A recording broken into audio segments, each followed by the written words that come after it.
Antes de começar o vídeo, eu quero pedir a você que acompanha o Blog da Cidadania que se inscreva no nosso canal, curta e compartilhe os nossos vídeos, acione o sininho das notificações, que assim você nos ajuda a fazer o nosso trabalho. E vamos ao vídeo.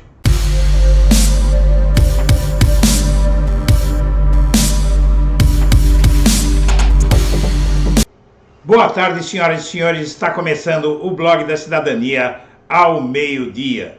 E Lula começa o seu terceiro governo a todo vapor. E o que acontece desde domingo, no primeiro dia do ano, no dia da posse, é que ele bateu recorde de trabalho no primeiro dia do seu governo, do primeiro ano do seu governo, contrastando muito com o Jair Bolsonaro. E, na verdade, ele vai começar uma tarefa, já está começando uma tarefa muito dura de desbolsonarização do governo, mas não aquela despetização que o Bolsonaro promoveu, mandando tanta gente embora quando ele assumiu, que na verdade teve que pedir para alguns que foram demitidos para não saírem naquela hora, porque ele mandou gente demais embora e paralisou a administração pública lá em 2019. Com Lula a coisa vai ser diferente. Ele encontrou, pasme, chega a ser surreal, né? 1.200 apaniguados, 1.200 pendurados no cabide de emprego que Bolsonaro criou para acomodar amigo, parente, aliado, um monte de gente, 1.204 pessoas, para ser mais objetivo, que são absolutamente dispensáveis, que ele tirando do cargo não interferem em absolutamente nada na administração pública. Parece mentira, parece ficção, mas é fato. E essa demissão em massa, esse afastamento em massa, além da economia para o erário, porque muito provavelmente vários desses cargos não vão ser preenchidos, porque são cargos criados, inventados, cargos que ele tinha a possibilidade de criar e criou, mas não em prol da administração pública, mas para acomodar aliados. E aí a gente se lembra, minha amiga, meu amigo, do quê? De que o Bolsonaro começou o governo dele acabando com um monte de ministérios, que alguns ele recriaria depois, dizendo que era para economizar. Ministérios fundamentais, como o Ministério da Igualdade Racial, num país que tem um surto racista em curso, não é? E ele acabou com um monte de pastas que o Lula está recriando, mas esse discurso do Bolsonaro, um discurso canalha, um discurso cínico, hipócrita, não é? Que ele adotou isso lá em 2019 e agora temos oportunidade de ver que quem inchou a administração pública para fins políticos e pessoais também, não é? Porque botou um monte de parente, de amigos lá, porque era amigo, coloca lá e o povo que pague. Mas antes de eu começar a falar desse assunto, dar os detalhes desse assunto, eu quero dar algumas notícias importantes que surgiram agora pela manhã, na verdade na tarde de ontem, e parece que tem confirmação na manhã de hoje. Vamos a elas. Bom, talvez você já tenha visto essa informação que chega a ser inacreditável. Inacreditável porque um dos primeiros a se vacinar contra a Covid nesse país, enquanto a grande maioria não tinha vacina, e enquanto o próprio Bolsonaro dizia às pessoas para não se vacinarem porque virava jacaré, virava homossexual, pegava AIDS, enquanto ele fazia isso, ele foi se vacinar bonitinho, com a vacina de dose única. Vacina de dose única já para sair imunizado daquele momento. E isso veio à tona através de um hacker na verdade, o grupo de hackers anônimos que estão vazando o cartão de vacina. Ainda não tem confirmação, mas os dados todos que constam no cartão de vacina estão sendo checados e são dados reais. E, na verdade, tudo isso vai ser confirmado ou não em poucos dias, já que o Lula vai levantar os sigilos e, como presidente da República, ele vai ter acesso ao cartão de vacina de Bolsonaro. Então é muito difícil que o Anonymous, que não é de brincadeira, não é? Esse grupo de hackers não é de brincadeira, é muito difícil que o Anonymous tenha divulgado um cartão de vacinação falso. Mas o que mais espanta é que essa vacinação do Bolsonaro foi em julho de 2021, não é? Logo que a vacina saiu. Então, realmente é revoltante e mais um crime para a lista de crimes de Bolsonaro. Bom, na verdade isso não é um crime, não é?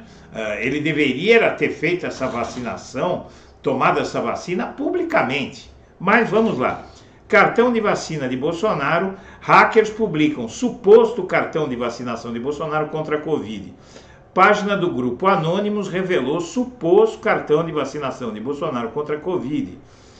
Veja as imagens e entenda a polêmica. Suposto cartão de vacinação contra a Covid foi divulgado por hackers. E aqui há uma assinatura que não diz de quem é. Vamos ver, parece... não dá para ver. Um suposto cartão de vacinação de Bolsonaro passou a circular na internet no final da tarde de ontem. O que chama atenção no tal documento é o registro de que Bolsonaro teria tomado a vacina da Covid-19, contrariando suas posições emitidas durante a pandemia.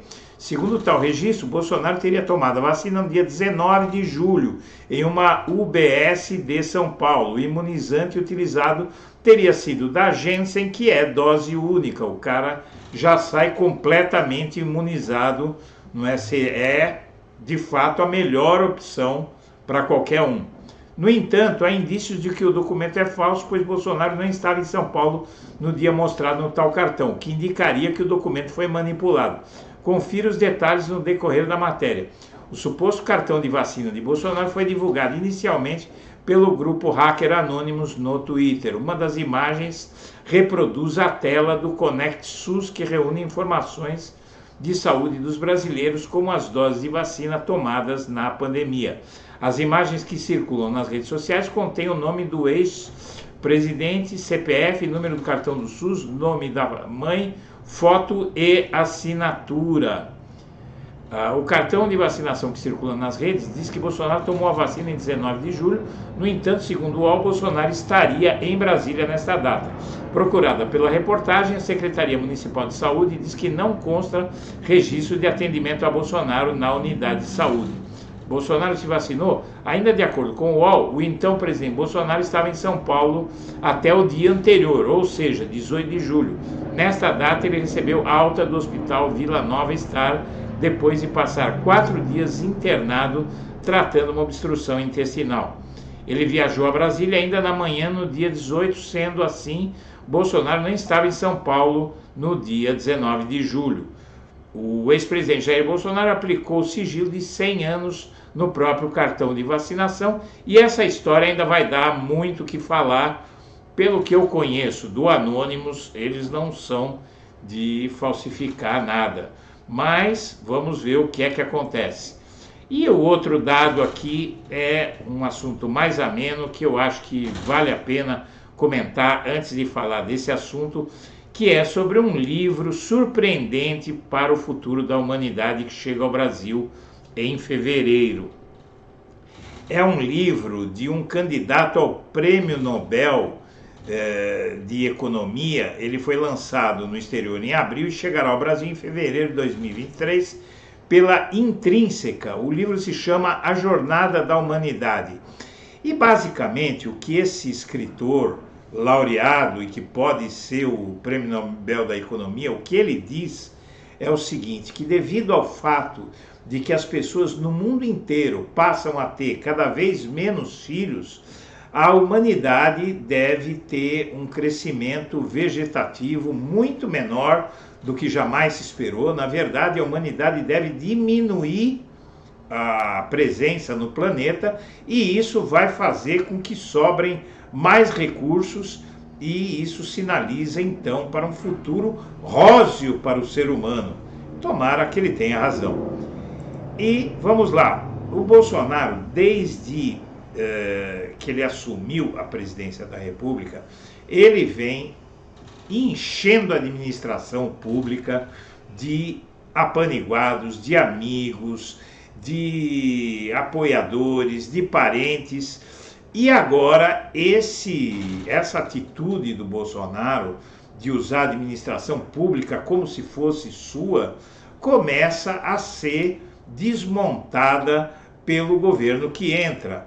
Muita coisa vai vir à tona. No vídeo da manhã, das 8 horas da manhã, o Primeiras Notícias, nós informamos aqui que o bolsonarismo, o Bolsonaro, ele pode ser alvo de muito mais investigação devido ao fato de que o Lula tem poder em suas decisões de complicar a vida dele. Por exemplo, levantando todos esses sigilos que podem conter inclusive crimes e fazendo coisas que o governo atual não fazia, como, por exemplo, a extradição do Alan dos Santos, aquele blogueiro foragido que está nos Estados Unidos e continua delinquindo lá nos Estados Unidos e desafiando o judiciário brasileiro, e ele não é deportado porque o governo Bolsonaro não pedia a deportação.